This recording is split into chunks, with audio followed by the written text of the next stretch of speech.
Officers, kia ora.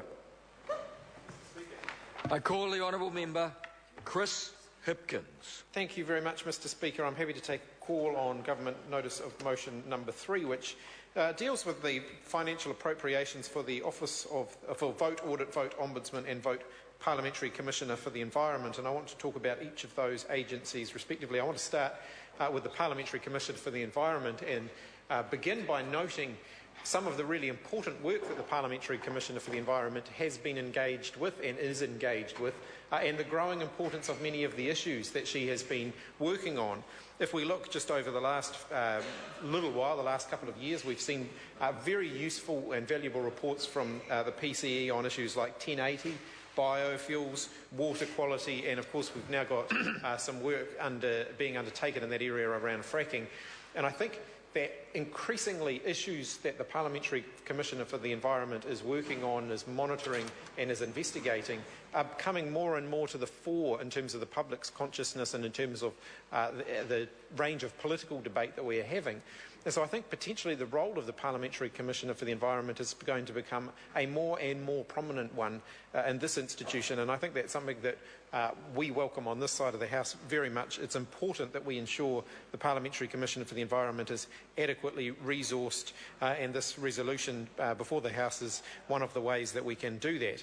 Next agency I want to talk about is the Office of the Auditor General, whose funding is dealt with by this resolution before the House, because the Office of the Auditor General is a vital and very, very important check on the use and potential abuse of power by the government, and I think we have seen some really good examples in recent weeks of why the independence of the Office of the Auditor General is vitally important, because they do provide the public of New Zealand with that vital check on the use of power.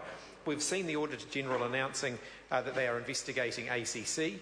That is going to be a very, very interesting investigation, because it does cut to the heart of the use and potential abuse of power within this Parliament. Here we have a situation that will be investigated by the Auditor General, where we have a Minister of the Crown, potentially the allegations are misusing their position as a Minister to procure some benefit for an acquaintance of theirs that was very inappropriate. It ultimately cost the Minister their job, but we've now got an ongoing saga within the government that seems to be tearing the government to pieces, actually. An ongoing saga as to who was involved, who knew what when, and that is something that I hope the Auditor General will at least be able to shine a little more light on in their investigation. There are other areas where I would argue the Auditor General should be involved and should be conducting some further investigations. The funding processes of New Zealand On Air and the management of conflicts of interest at New Zealand On Air is another really good example of where the Auditor General could rightly be asking some very pointed questions. There's a significant amounts of money being allocated by New Zealand On Air, with significant involvement of the Prime Minister's electorate chairperson in those funding decisions.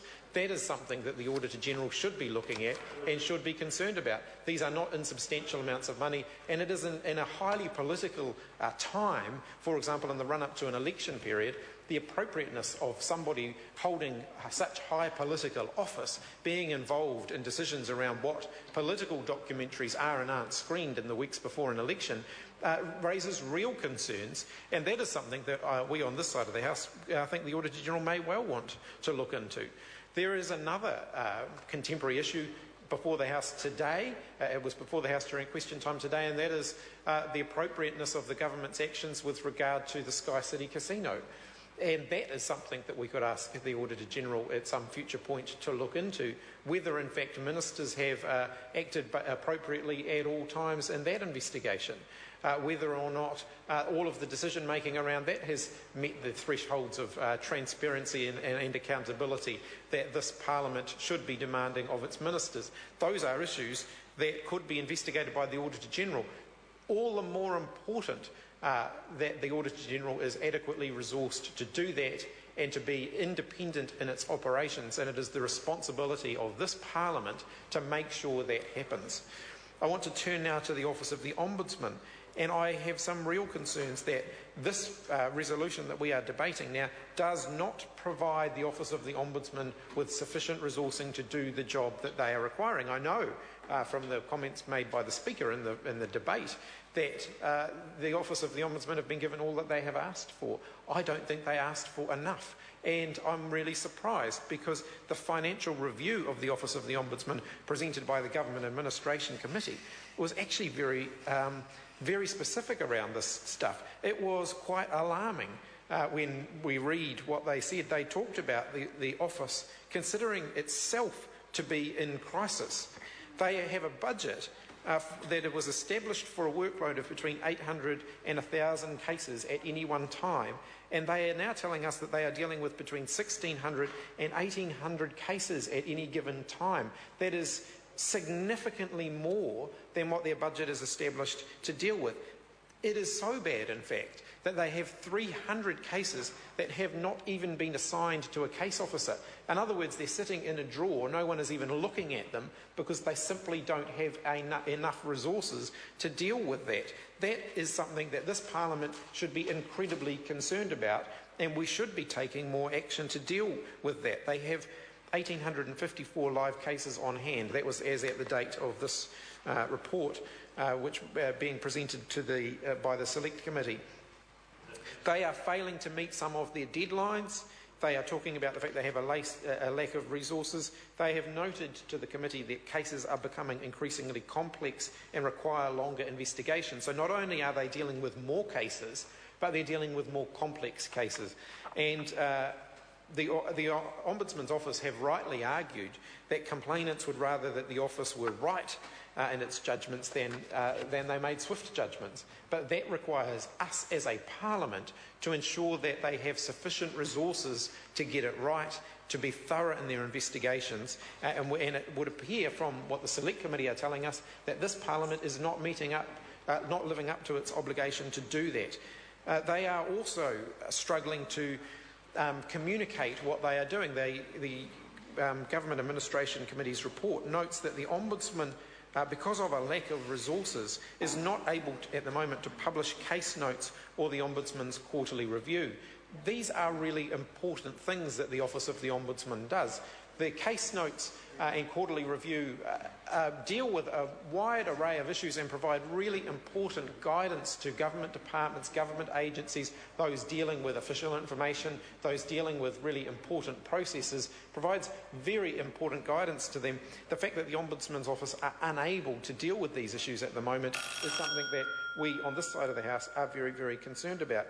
The funding that is being allocated, the increase in funding that is being allocated, deals only with salary increases and administrative cost pressures. It doesn't deal sufficiently with this huge increase in casework that the Office of the Ombudsman are facing.